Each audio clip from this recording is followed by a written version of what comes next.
On October 22, 2012, all of China was shaken by a trial in the city of Wuhan. The judge of the trial, Mr. Xie Shan, expressed sincere emotions that are rarely heard from someone in his position after a case. He said, "I was shocked and couldn't keep calm throughout today's trial. I had to take deep breaths, clench my hands to restrain myself, so as not to act inappropriately in front of the defendants. The depravity and corruption in their own words stunned me.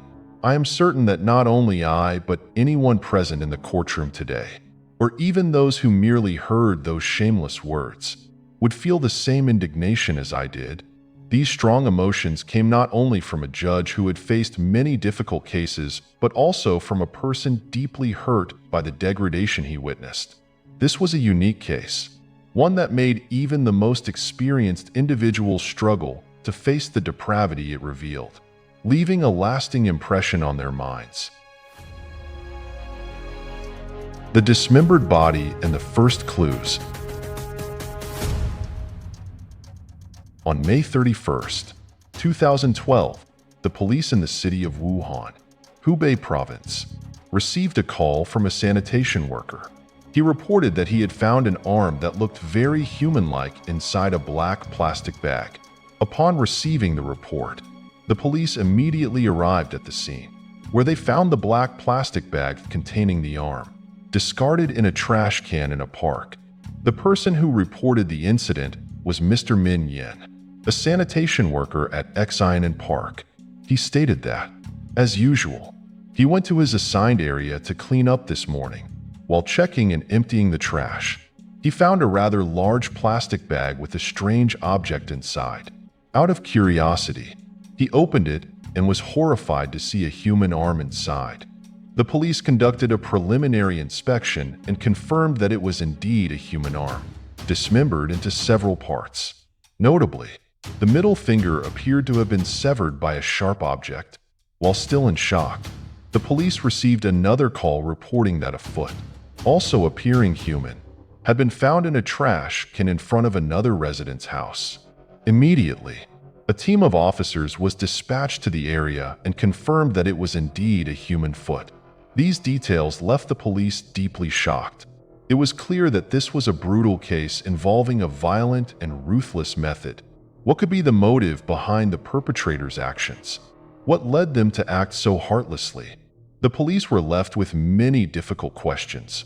Were these incidents connected? The appearance of human body parts not only caused horror in the community, but also evoked the image of a merciless killer. The investigation revealed many complex details.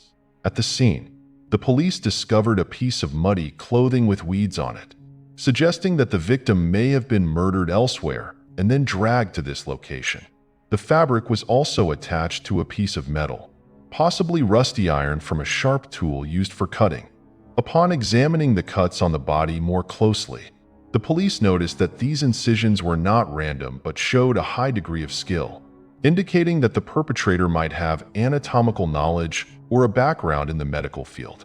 These sharp and precise cuts were unlikely to have been made by an inexperienced attacker. The police focused on analyzing the piece of clothing, hoping it would lead to clues about the victim's identity.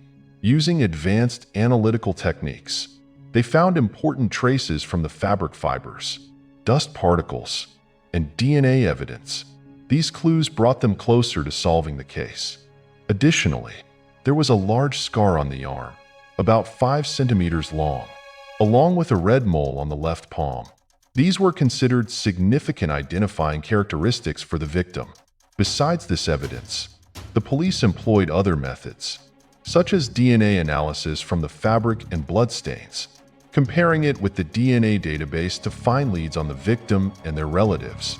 The police also examined medical records in the area to find individuals with a large scar and a distinctive mole. If fingerprints were available, they would compare them with the fingerprint database, while also analyzing dental records and other unique scars to confirm the identity.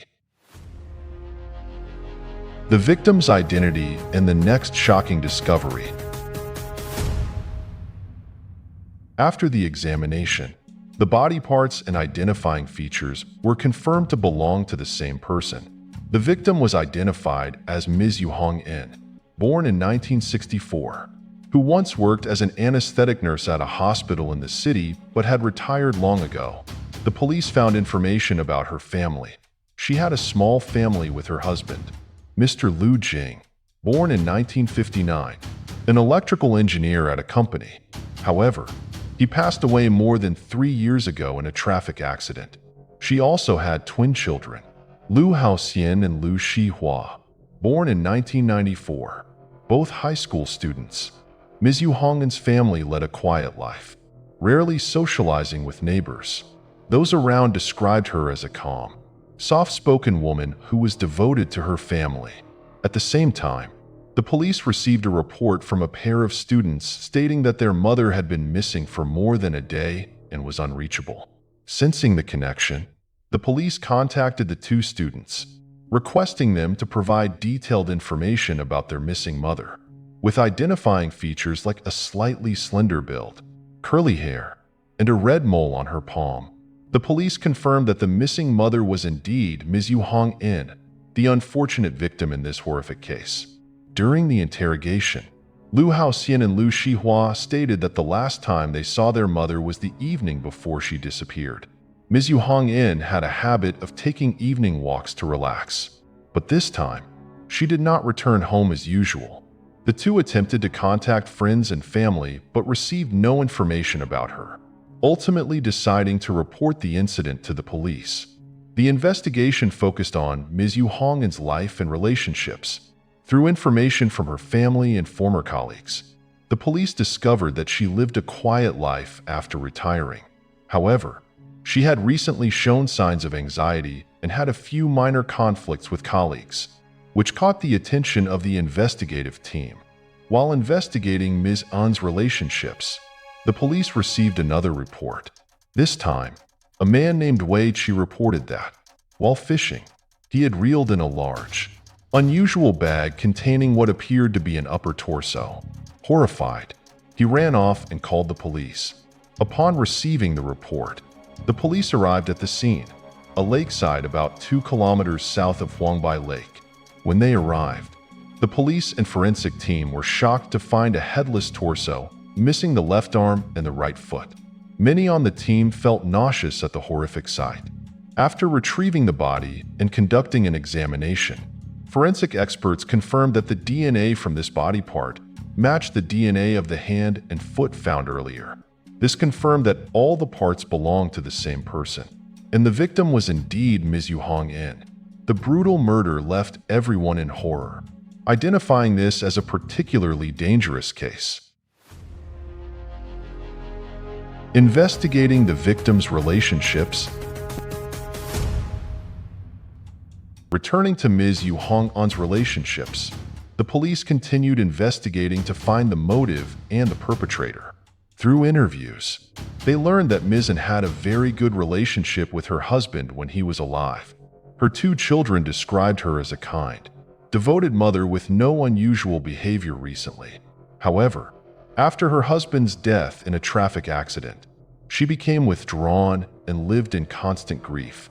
According to her daughter, Liu Shihua, Ms. Yuhong In and her husband once lived in Dongji District, Beijing. They led a peaceful life with stable jobs and a good income.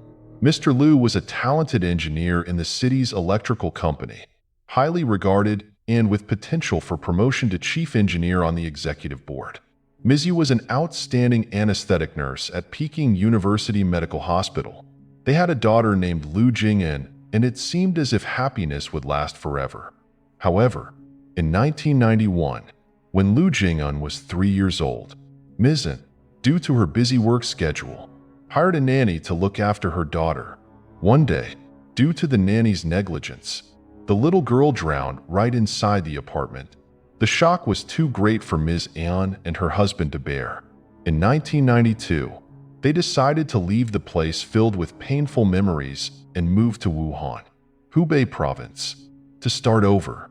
2 years later, the twins, Liu Haoxian and Liu Shihua, were born. According to some former colleagues at the hospital, Ms. Yu Hongyan had minor conflicts with a few staff members, but these were insignificant and happened long ago. The reason she left her job was due to work pressure and her desire to spend more time with her family. However, Mr. Chen Ming, an old colleague, had a tense relationship with her. Police investigated and found that Chen Ming had left the hospital and moved to the suburbs a few years ago.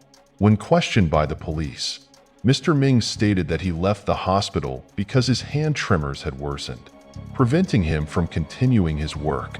He also confirmed that he had not seen Ms. In years, and that their past tension was merely a minor work-related misunderstanding, with no real animosity outside of work. Nevertheless, the police kept Mr. Ming as a person of interest by checking security cameras in the area where Ms. In often walked. The police discovered footage of a masked man in a black coat following her into a small alley. After that, she no longer appeared in the frame. This man was tall, around 1.75 meters, with a steady gait and no signs of tremors in his hands, ruling out the possibility of Mr. Ming being the man in the black coat. The serious case was transferred to the Hubei Provincial Police. Tracing the mysterious man. While the police were working hard on the investigation, Liu Haoxian and Liu Shihua also began their own search for their mother. They posted missing person notices about their mother on social media, seeking the community's help. The posts quickly spread, attracting widespread attention and shares. Beyond social media, the siblings carried their mother's picture around the city. Looking for information, they visited markets, bus stations, and other public places, handing out flyers and speaking to people, hoping someone might have seen their mother or had useful information. During their search, some residents near the area where Ms. Yu Hongyan disappeared provided a critical piece of information. They recalled seeing a tall man in a black coat and wearing a mask standing near the alley where Ms. In often passed. This matched the image captured by the security camera that the police had collected. The police investigated the surrounding area and found another security camera at a street corner across from the alley, which might have captured a clearer image of the suspect. After analyzing the footage from this camera, the police noted that the physical characteristics of the man in the black coat closely resembled Ms. Yu Hongyan's son, Liu Haoxian, over 1.75 meters tall, with a straight gait and a short, buzz-cut hairstyle. This raised suspicions about his potential involvement in the case. Upon examining the calls and messages of Haoxian around the time his mother went missing, the police discovered that he had been in contact with an unfamiliar phone number belonging to a man named Chen Feng, who had a criminal record for fraud and violence.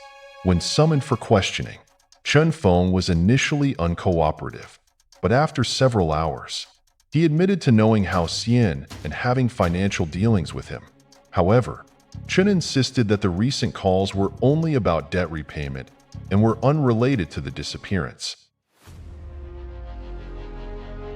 The bloody axe and financial motive. Continuing the investigation at Liu Haoxian's residence, the police found financial evidence and voice messages related to Chen Feng, suggesting a potentially complex financial relationship between the two that might have served as a motive for the disappearance. While thoroughly examining evidence from Ms. Yu Hongyan's home, the police found an old handwritten letter that mentioned complex family issues, including financial disputes and personal disagreements between her and her children. These details added complexity to the motive of the case, prompting the police to broaden the scope of the investigation, focusing on the financial aspect and personal relationships within the Liu family. A critical clue surfaced when the police discovered an axe in Liu Haoxian's storage room with a handle that had traces of a red substance suspected to be blood. Forensic testing confirmed that it was indeed Ms. Yu Hongyan's blood. However, the fingerprints on the axe handle had been wiped clean, complicating efforts to gather further evidence. The investigation team continued probing and found that after Mr. Liu, Ms. Yu Hongyan's husband, passed away, he had left a substantial labor insurance payout. Additionally, Ms. Yu had a life insurance policy. This raised suspicions among the police about whether financial gain might have been the motive behind Liu Haoxian's actions against his mother. To investigate more discreetly, the police silently monitored the Liu siblings while continuing to investigate the man named Qin Feng. On August 22, 2012, the police received a report that the Liu siblings had visited the Wuhan Municipal Bureau of Human Resources and Social Insurance. Liu Haoxian appeared very impatient and repeatedly urged the staff to expedite the procedures. Following police instructions, the staff intentionally delayed the process to allow the surveillance team to observe and gather more information. Just as the paperwork was prepared and the insurance payout was about to be processed, the police intervened, asking the siblings to provide detailed statements regarding their purpose for withdrawing the insurance money and their intended use for the funds. During the investigation, Liu Haoxian and Qin Feng were taken into custody as the police continued to search for evidence to strengthen the charges. News of the case began to spread through the media, causing a public outcry. The police also questioned Liu Xihua, Haoxian's younger sister, to see if she knew anything about her brother's plans. However, her testimony raised suspicions, as she seemed to be hiding something. Further investigation revealed that, beyond the insurance money, Haoxian had also tried to access his mother's other assets, including real estate and savings. Financial documents showed that Haoxian was deeply in debt, with multiple informal loans.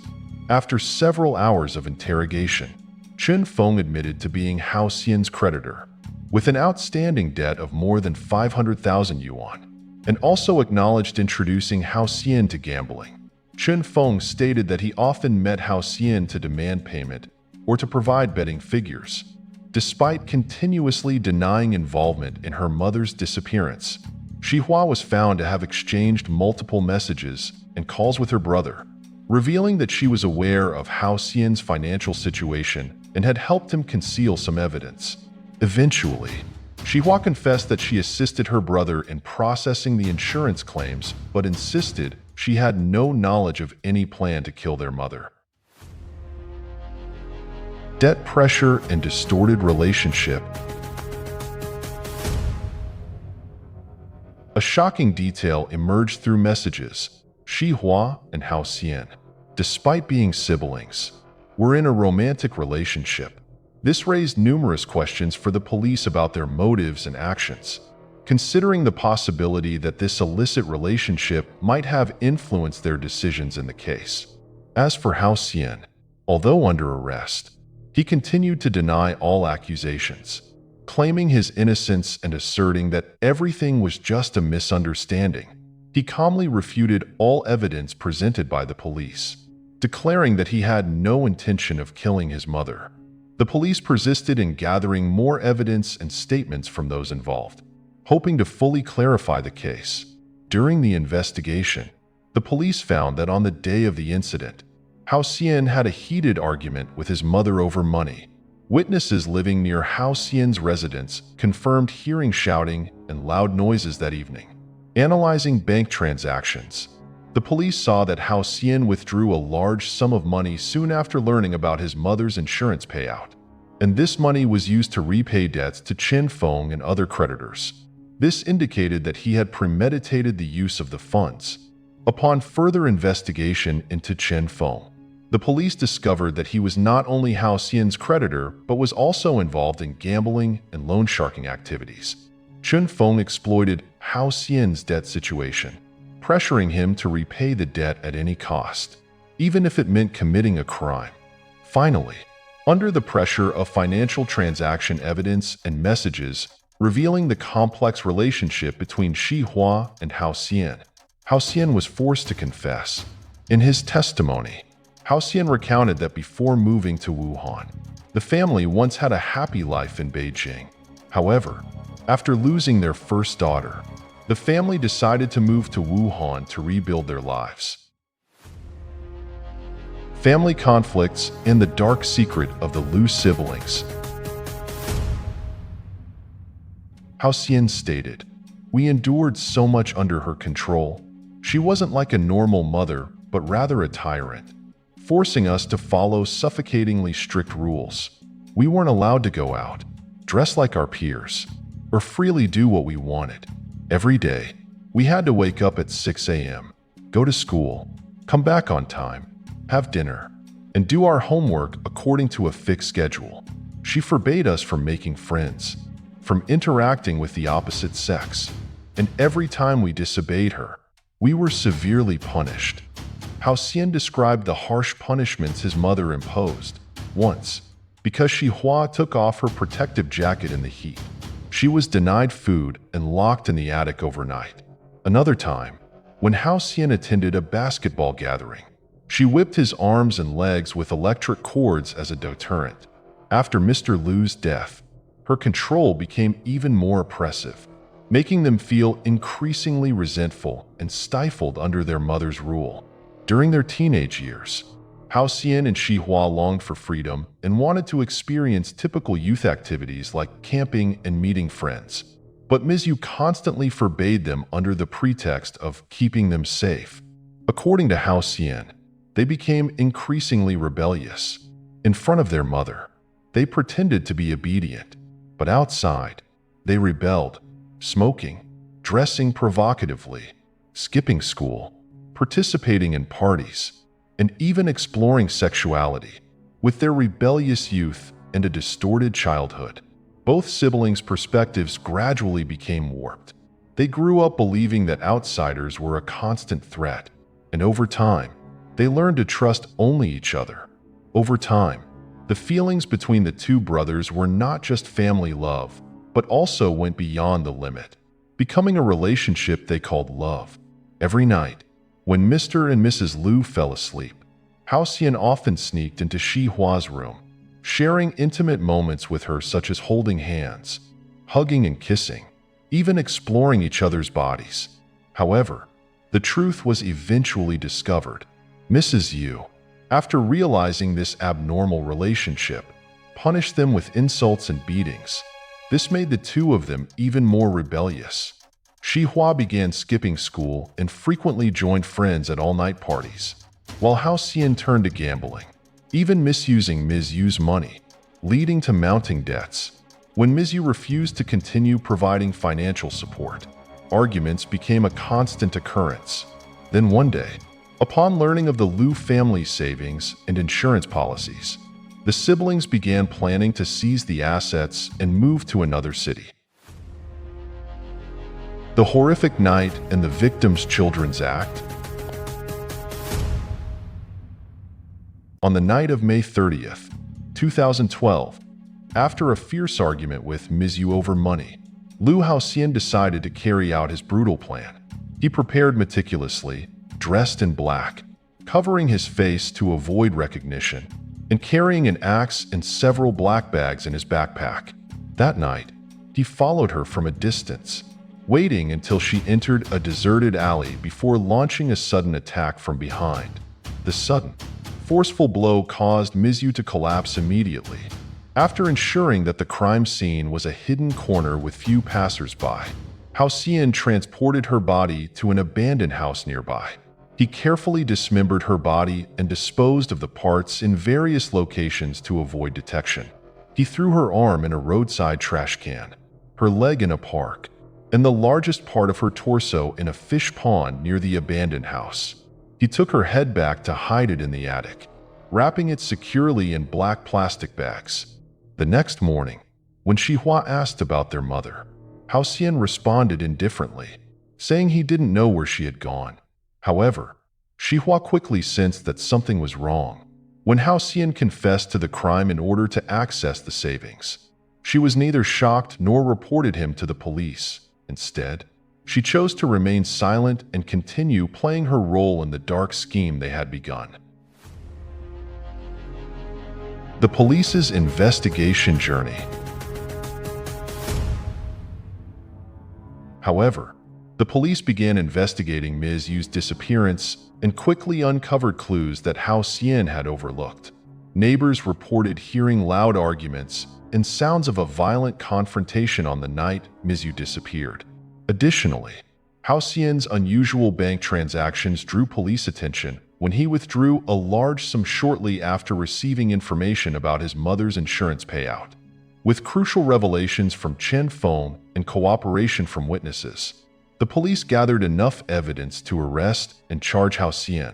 During interrogation, although he repeatedly denied involvement and attempted to prove his innocence, irrefutable evidence such as the blood-stained axe, along with messages and calls with Chen Feng, exposed his entire criminal plan. After confronting the evidence and Hao Xian's ruthless confession, the police visited the crime scene and found the blood-stained axe used to attack Ms. Yu. Forensic analysis confirmed that the blood on the axe belonged to Ms. Yu, further strengthening the case against Hao Xian. Additionally, the police discovered some of Ms. Yu's personal belongings and fragments from the black bags Hao Xian had used to conceal the body.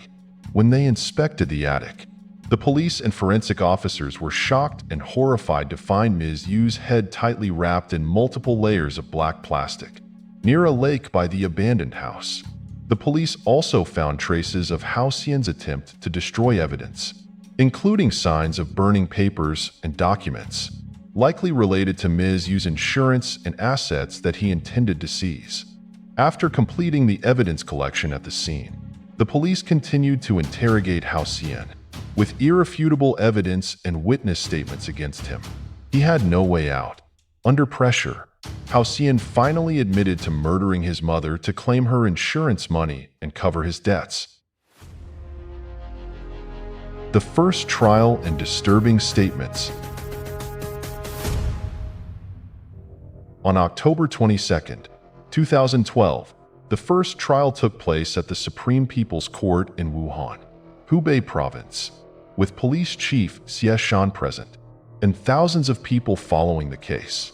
This time, the defendant had Mr. Yin Hai as his defense attorney. Throughout the trial, Hao Xian and Xie Hua appeared indifferent, as if uninterested in the proceedings. The defense attorney argued that both might suffer from post-traumatic stress disorder, PTSD, due to their mother's excessive control, leading to a distorted mindset. However, in a shocking moment, Hao Xian took Xie Hua's hand and said, "She was a demon. She banned and tore apart our love. She deserved this. Even sooner. We were imprisoned from freedom. We needed to be liberated. God protected us, and we were right to do this." These disturbing words left everyone in the courtroom, including Police Chief Xie Shan, in disbelief. The trial concluded with a decision that both needed to undergo psychological evaluation to determine if they had any mental issues. Renowned social psychologist Yang Yan was invited to conduct the evaluation. After a period of research and analysis, she delivered a shocking conclusion. Neither of the suspects suffered from PTSD as the defense had claimed. Instead, they exhibited signs of loss of control and an unnatural sense of confidence, along with a strong belief in the righteousness of their actions. These findings led the court and the police to deeply question the motives and psychology of both suspects. Everyone wondered whether there were deeper, hidden mysteries awaiting discovery, or if some spiritual force had influenced their minds, or perhaps they had sold their souls to darkness in exchange for freedom. Regardless, many questions remained unanswered, and the ultimate truth was still shrouded in mystery. The second trial, the final verdict. 2 months later, on December 24th, 2012, the second trial was held at the Hubei Provincial Supreme Court. New evidence and the psychological evaluations of both defendants were thoroughly collected. As they entered the court, Hao Xian and Xie Hua stood confidently, yet their eyes revealed a hint of uncertainty and anxiety about what was to come. For several hours, the lawyers on both sides continued to argue with sophisticated arguments and new evidence to shed light on this complex case. Yet each new aspect that was revealed only seemed to deepen the confusion in everyone's minds.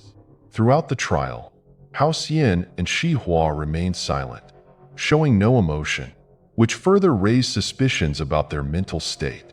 They appeared calm, but there seemed to be an inner turmoil beneath the surface. When all arguments had been presented and the evidence thoroughly discussed, all eyes turned to the judge, who held the responsibility of deciding their fate. Finally, the court convicted Hao Xian of first-degree murder with multiple acts of cruelty and asset seizure. He was sentenced to death. Xie Hua, found guilty of complicity and covering up the crime, received a 22-year prison sentence. The verdict left both of them shocked and in disbelief, in stark contrast to their composure upon entering the courtroom. They lost control, attempting to lash out and act violently, but were restrained and led away by the police. After the trial, Xie Hua continuously proclaimed her innocence from her prison cell, insisting that she had been wronged, that she had merely followed Hao Xian's instructions, and that everything had been instigated by him. She even submitted an appeal to the Hubei Provincial Supreme Court, hoping for a reconsideration. However, with clear evidence of her cruelty and assistance in the crime, and her lack of hesitation or remorse in her actions, the court decided to uphold the original sentence. More than 12 years have passed since the case that shook the entire city of Wuhan. Yet the haunting memory of this tragedy still lingers, instilling fear in parents everywhere. Liu Xihua, now 30 years old, remains incarcerated in a Hubei provincial prison. The tragic end of this family serves as a profound reminder of the importance of raising children with care and the potential consequences of excessive parental control. What are your thoughts on the perpetrator in today's case? Leave a comment below to share your opinions with us. Goodbye, and we'll see you in the next video.